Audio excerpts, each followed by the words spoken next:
Hello buddies, welcome to episode 1 of lunch box series. ఈరోజు మనం యమ్మీ carrot fried rice చేసేద్దామా?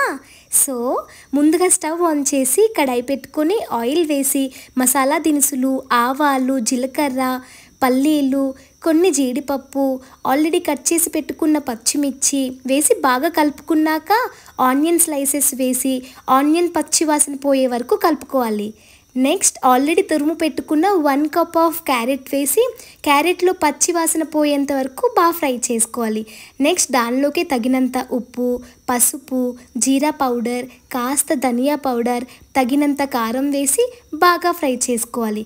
Next already boil చేసుకున్న rice వేసుకొని కాస్త కొబ్బరి తురుము, హాఫ్ లెమన్ స్క్వీజ్ చేసి బాగా కలిపేసుకోవడమే. అంతే అండి, చాలా ఈజీ అండ్ యమ్మీగా ఉండే carrot fried rice ready for the box. Subscribe.